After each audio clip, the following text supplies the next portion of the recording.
जय माता दी भक्तजनों, आज हम आपको श्रवण कराने जा रहे हैं नवदुर्गा के स्वरूप में दूसरी नवरात्रि की व्रत कथा, जो माता ब्रह्मचारिणी के स्वरूप में मानी जाती है।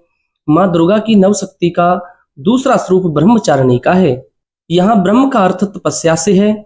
माँ दुर्गा का यह स्वरूप भक्तों और सिद्धों को अनंत फल देने वाला है। इनकी उपासना से तप, त्याग, वैराग्य, सदाचार और संयम की वृद्धि होती है। ब्रह्मचारिणी का अर्थ तप की चारिणी यानी तप का आचरण करने वाली है। देवी का यह रूप पूर्ण ज्योतिर्मय और अत्यंत भव्य है। इस देवी के दाएं हाथ में जप की माला है और बाएं हाथ में यह कमंडल धारण करने वाली हैं। कथा के अनुसार पूर्व जन्म में इस देवी ने हिमालय के घर पुत्री रूप में जन्म लिया था और नारद जी के उपदेश से भगवान शंकर को पति रूप में प्राप्त करने के लिए घोर तपस्या की थी। इस कठिन तपस्या के कारण इन्हें तपस्चारिणी अर्थात ब्रह्मचारिणी नाम से अभिहित किया जाता है। 1000 वर्ष तक इन्होंने केवल फल फूल खाकर बिताए और 100 वर्षों तक केवल जमीन पर रहकर शाक फल निर्वाह किया था। कुछ दिनों तक कठिन उपवास रखे और खुले आकाश के नीचे वर्षा और धूप के घोर कष्ट सहे।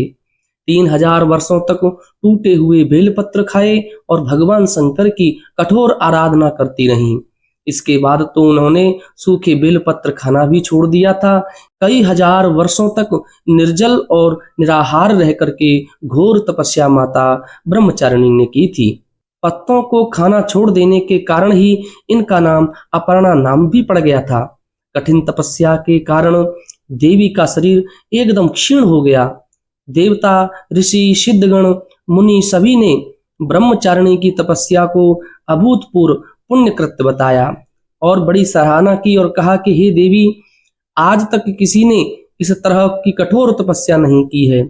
यह तुम्ही से ही संभव हुआ है। तुम्हारी मनोकामना अवश्य ही परिपूर्ण होगी और भगवान चंद्रमौली शिवजी तुम्हें पति के रूप में अवश्य ही प्राप्त होंगे। अब तपस्या छोड़ करके आप घर लौट जाओ, जल्द ही तुम्हारे पिता तुम्हें बुलाने आ रहे हैं। इस देवी की कथा का सार यह है कि जीवन के कठिन संघर्षों में भी मन को विचलित नहीं होने देना चाहिए। माँ ब्रह्मचारिणी देवी की कृपा से सर्व सिद्धि प्राप्त होती हैं। जिस प्रकार माता ब्रह्मचारिणी को भगवान शंकर को पति के रूप में प्राप्त कर लिया था, ऐसे ही दुर्गा पूजा के दूसरे दिन देवी के इसी स्वरूप की उपासना की जाती है। बोलिए ब्रह्मचारिणी माता की जय, सच्चे दरबार की जय।